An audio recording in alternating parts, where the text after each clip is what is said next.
अलस्त बेरब्बिकुम जॾहिं कन पियोम कालू भला कल्ब से तॾहिं तित चयोम तंहिं वेर कयोम वचन वेड़ी चन से।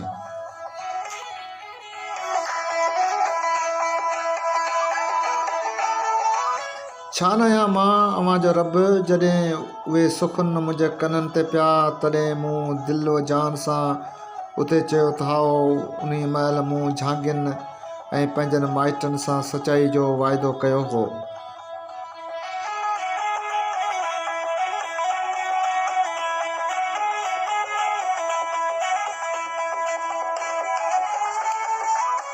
न का कुनफ़ यकून हुई न का मूरत मां न का सिद सवाब जी न को गर्ज़ गुनाह हिकाई हिकु हुई वहदानियत वाह लिखियाईं लतीफ़ चयो त ॻुझांदड़ गाह अखियुनि ऐं अरवा उहा साञा आहे सुपरी।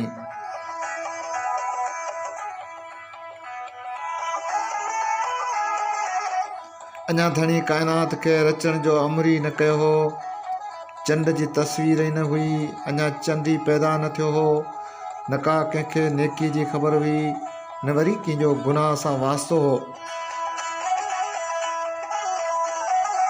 जॾहिं को धणीअ जे निसोरी हिकिड़ाई हुई तॾहिं मारी उते ॻुझी पिरोली परूड़ी ऐं जानब मुंहिंजे नैण ऐं कलब खे उहा तुंहिंजी शनास हुई।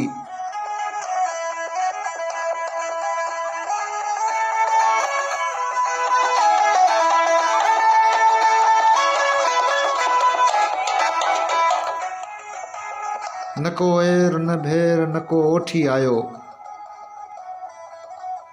मूं वटि आयो कोन को भाइरां भरे पेर किताबतूं के राणे ॾींद मुनजूं।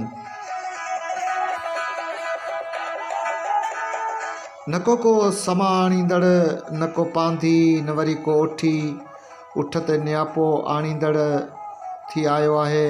मूं वटि भाइरनि ज़ात भाइनि वटां को पेर भरे न आयो आहे। मूंखे हुननि जा ख़त पट ख़बरूं चारूं केरु आणे ॾींदो।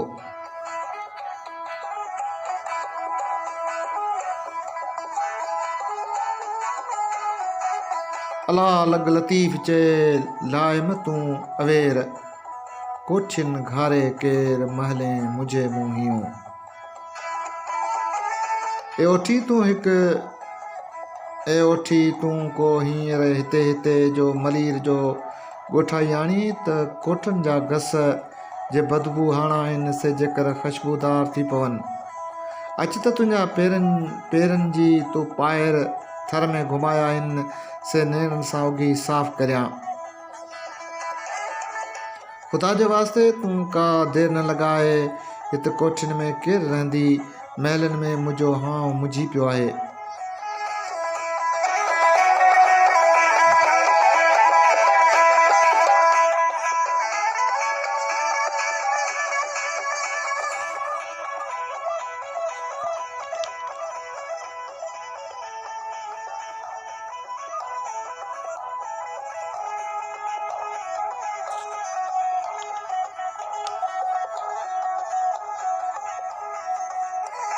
सोन बराबर सगड़ा मारूअ संदा मूं पटोला पवार खे उमर आछ मतूं वर लोईअ जी लूं ॾाॾाणनि ॾिना मुंहिंजा। मारूअ जे मङणे जा धागा मुलाए सोन समाइनि उमर तूं पवारण मारीअ जो पाण ॾांहुं इशारो के रेशमी लिबास नाच जा लोई अबाण ॾिनी अथमि तुंहिंजी हर हिकु तंद मुलाए नियामत आहे।